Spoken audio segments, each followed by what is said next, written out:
ఉద్యోగం కోసం చూస్తున్నారా? ఓం శక్తి ప్రైవేట్ లిమిటెడ్ కంపెనీలో మార్కెటింగ్ జాబ్స్ 20,000 నుంచి 30,000 వరకు జీతం ఉంటుంది. సంప్రదించండి.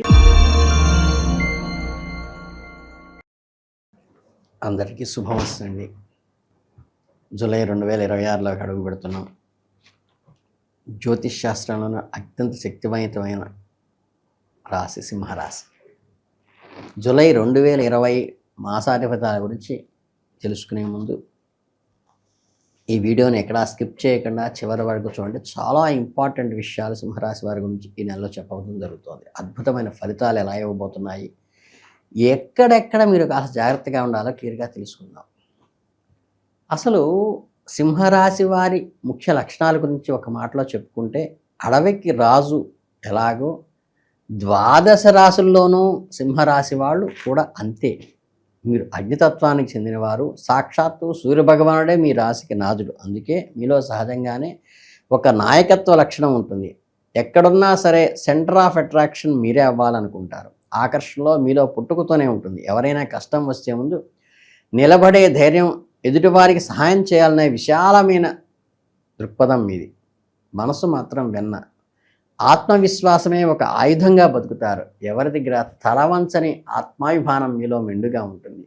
అలాంటి గంభీరమైన సింహరాశి వారికి జూలై నెలలో గ్రహాల పొజిషన్స్ బట్టి ఫలితాలు ఎలా ఉండబోతున్నాయో తెలుసుకుందాం. జూలై మాసంలో గ్రహాల గోచారాన్ని పరిశీలిస్తే, ముఖ్యంగా రాశినాథుడైన సూర్యుడు జూలై 16వ తేదీ వరకు మీ లాభస్థానంలో 11వ ఇంట్లో సంచరిస్తాడు. ఇది మీకు నిజంగా చాలా ఫేవరబుల్ టైం. 16వ తేదీ దాటాక సూర్యుడు మీ వ్యయస్థానానికి 12వ ఇంటికి వెళతాడు. అప్పుడు కాస్త ఫలితాలు తగ్గుముఖం పట్టే అవకాశం ఉన్నది. ఇక ధైర్యకారకుడైన కుజుడు ఈ నెల అంతా మీ దశమ స్థానంలో 10వ ఇంట ఉంటాడు. జనరల్గా 10వ ఇంట్లో కుజుడి గోచారం పెద్దగా మంచి ఫలితాలను ఇవ్వదు. కానీ మా అనుభవంలోకి చూస్తే ఈ సమయంలో మీరు ఎంతో ఓపికగా పట్టుదలగా పనిచేస్తే అంత అద్భుతమైన ఫలితాలను ఇస్తుంది. బుధుడి విషయానికి వస్తే జూలై 7 వరకు బుధుడు వ్యయస్థానంలోని కాస్త వీక్ రిజల్ట్ వచ్చినా 7వ తేదీ తర్వాత లాభస్థానాల్లోనికి ప్రవేశించడం వల్ల మంచి ఫలితాలు ఇస్తాడు. బృహస్పతి గురువు మీ 12వ ఇంట్లో ఉచిస్థితిలో ఉండి మిశ్రమ ఫలితాలను ఇస్తాడు. శుక్రుడు జూలై 4 వరకు వ్యయస్థానంలో ఉండి తర్వాత మీ లగ్నంలోకే రావటం వల్ల చాలా వరకు పాజిటివ్ రిజల్ట్స్ ఇస్తారు. ఇక శని భగవానుడు మీ 8వ స్థానంలో 8వ ఇంట్లో దీర్ఘకాలంగా ఉన్నాడు. ఈ నెల శని నుండి మనం పెద్దగా అనుకూలత ఆశించలేం. కానీ రాహువు 7వ స్థానంలో 7వ ఇంట్లో సొంత ఇంట్లో నక్షత్రంలో సంధిస్తూ ఉండటం వల్ల, కేతువు కూడా అనుకూలంగా లేకటం వల్ల కొన్ని ఓవరాల్గా చూసుకుంటే జూలై 2026 మీకు యావరేజ్ కంటే బెటర్ రిజల్ట్ ఇచ్చే నెల ఖచ్చితంగా చెప్పవచ్చు. కొన్ని ఆటంకాలు ఎదురవుతాయి. దాటుకుని ముందుకు వెళ్ళాల్సిన పరిస్థితి వస్తుంది. అంటే వృత్తి వ్యాపారాల పరంగా ఈ నెల ఎలా ఉండబోతుందంటే, మీ కర్మస్థానాధిపతి అయిన శుక్రుడు గోచారణ చాలా అనుకూలంగా ఉంది కాబట్టి వర్క్ ప్లేస్లో మీకు మంచి సపోర్ట్ అయితే ఉంటుంది. దశమ స్థానంలో ఉన్న కుజుడు కూడా మీ కెరీర్కి సంబంధించి పాజిటివ్ వైబ్స్నే ఇస్తాడు. ఆఫీస్లో సీనియర్స్తో లేదా మీ తోపోటు పనిచేసే వాళ్ళతో, కొలీగ్స్తో చిన్న చిన్న కమ్యూనికేషన్ గ్యాప్స్ వచ్చి ఫైనల్గా అంతా మీకే పాజిటివ్గా అవుతుంది.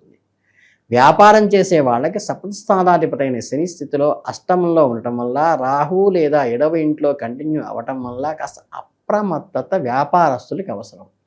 ఈ 2వ గ్రహాల పరిస్థితి వ్యాపారస్తులకు పెద్దగా అనుకూలంగా లేకపోయినా జూలై 7 తర్వాత బుధుడు ఇచ్చే సపోర్ట్ వ్యాపారంగా మంచి ఫలితాలను ఇస్తాడు.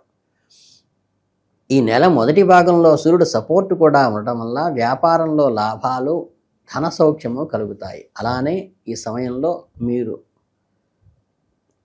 విందు వినోద కార్యక్రమాల్లో పాల్గొనడం, ఈ వాణిజ్య రకమైనటువంటి టూర్స్లో పాల్గొనటము, సహసిద్ధంగా ఉత్సాహంగా వ్యాపారం సంబంధించిన సాహసోపేతమైన కార్యాలు చేయటం కూడా జరుగుతుంది.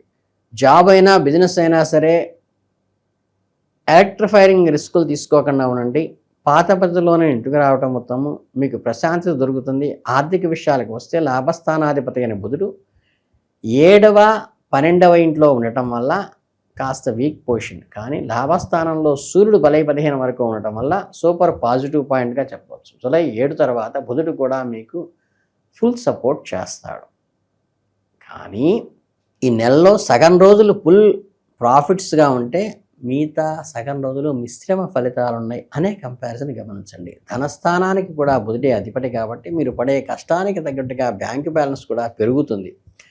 రెండవ ఇంటిపై శని దృష్టి ఉన్నప్పటికీ బుధుడి వల్ల మీరు సేవింగ్స్ మాత్రం చేసుకుంటారు. కొత్తగా భయపడే స్థాయికి పెద్దగా ఖర్చులేమీ లేకపోయినప్పటికీ కూడా గతంలో కన్నా మీరు ఆర్థిక పరిస్థితి మెరుగుపడుతుంది. ధనకారకుడైన గురువు కూడా యావరేజ్ సపోర్ట్ ఇస్తున్నాడు కాబట్టి ఫైనాన్షియల్గా ఈ నెల మీకు టెన్షన్ ఫ్రీ అనే చెప్పచ్చు. ఇక్కడ మీరు బాగా గుర్తుంచుకోవాల్సిన విషయం ఏంటంటే శని రాహువుల ప్రభావం వల్ల వ్యాపారంలో కొత్త ప్రయోగాలు చేయటం కానీ పెద్దగా రిస్క్ తీసుకోవటం కానీ ఏమాత్రం మంచిది కాదు. ముఖ్యంగా కొన్ని పనులు మీరు అనుకున్న టైంకే పూర్తి కావాలంటే తలచిన పనులు అధికంగా శ్రమతో పూర్తి అవుతాయి అన్నట్లుగా మీరు బాగా కష్టపడాల్సిన అవసరం ఉంది.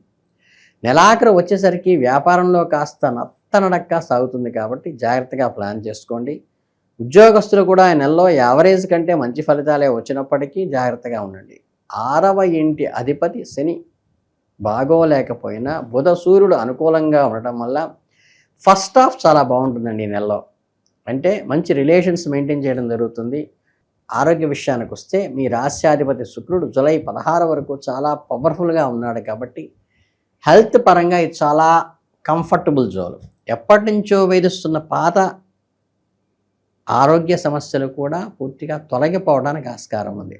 అలాగే సూర్యుడు స్వయంగా ఆరోగ్యకారకుడు కాబట్టి ఇక్కడ మనం మైనస్ పాయింట్ కూడా మాట్లాడుకునేది ఏంటంటే లగ్నం మొదటి ఇంట్లో మీద రాహుకేతువుల ప్రభావం కొద్దిగా ఉంటుంది, ఇంకా ముందు కూడా ఉంటుంది. దానికి తోడు 4వ దృష్టిలో కుజుడు కూడా మొదటి ఇంటి మీద చూడటం వల్ల కమ్యూనిటీ కాస్త అంటే కమ్యూనికేషన్ స్కిల్స్ తగ్గుతాయి. అలాగే రోగనిరోధక శక్తి ఇమ్యూనిటీ కొద్దిగా వీక్ అవుతుంది. కాబట్టి ఫుడ్ విషయంలో నిద్ర విషయంలో ఖచ్చితమైన జాగ్రత్తలు తీసుకోండి. డైట్ మెయింటైన్ చేస్తే హెల్త్ అంతా కూడా మీరు కంట్రోల్లోనే ఉంటుంది. ముఖ్యంగా నెల మొదటి సగభాగంలో మీరు మంచి ఆరోగ్యాన్ని ఎంజాయ్ చేస్తారు. ప్రేమ, వివాహము, కుటుంబ విషయాల గురించి మాట్లాడుకుంటే మీ పంచమ స్థానాధిపతి 5వ ఇంటి గురువు 12వ ఇంట్లో ఉచ్చస్థితిలో ఉండటం వల్ల లవ్ మ్యాటర్స్ యావరేజ్ రిజల్ట్స్ వస్తాయి. ముఖ్యంగా లాంగ్ డిస్టెన్స్ రిలేషన్షిప్లో ఉన్నవారికి ఈ సమయం చాలా అనుకూలంగా ఉంటుంది. మీ మధ్య సంబంధాలు ఇంకా స్ట్రాంగ్ అవుతాయి. కానీ దగ్గరలో ఉండే లవర్స్కి మాత్రం అనుకోవటానికి పెద్దగా ఛాన్స్ దొరకదు. రాహుకేతువుల ఎఫెక్ట్ ఉంటుంది కాబట్టి ప్రేమ వ్యవహారాల్లో సీక్రెట్ మెయింటైన్ చేయటం మంచిది. ఎవరికంటా పడకుండా చూసుకోండి. అలాగే జూలై 4 తర్వాత శుక్రకేతువుల కలయికలో కుజుడు దృష్టి పడడం వల్ల లిమిట్స్ క్రాస్ చేయకుండా మర్యాదపూర్వకంగా ప్రేమను పంచుకునే వారికి చక్కగా మంచి జరుగుతుంది. ఇక దాంపత్య జీవితానికి వస్తే 7వ ఇంటిలో రాహుకేతువుల ప్రభావం, 7వ అధిపతి శని బాగోలేకపోవటం వల్ల అస్సలు నెగ్లెక్ట్ చేయకూడదు. గత నెలలో కంటే ఈ నెల బెటర్ అయినా చిన్న చిన్న విషయాలు పెద్దవిగా గొడవలు చేసుకోవటం వంటివి ఏర్పడతాయి. అంటే గిల్లి కజ్జాలు, అలకలంటారు, అట్లాంటివి వస్తాయి. అలాగే నూతన వస్త్రధారణం లాంటివి మీకు సంతోషాన్ని కలిగిస్తాయి. కుటుంబ పరంగా చూస్తే గౌరవం కలిగించే శుభకార్య నిర్వహణ గురించి ఇంట్లో మాట్లాడుకుంటారు. దైవ దర్శనాదులు కూడా కుటుంబ సభ్యులతో కలిసి పూర్తి చేస్తారు.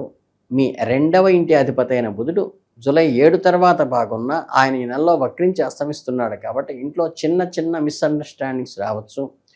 కానీ అవేవి పెద్ద సమస్యలు కావి. కాస్త అర్థం చేసుకుంటే ఇట్టే సెలవు చేసుకుపోతారు.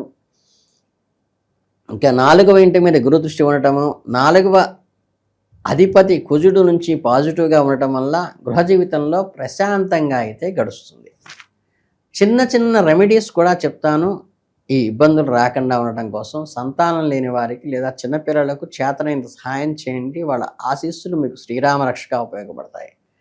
ప్రతిరోజు ఉదయం స్నానం చేశాక నుదుటిన తిలకం దిద్దుకోండి. మీకు అద్భుతమైన ఆకర్షణ, పాజిటివిటీ ఇస్తుంది.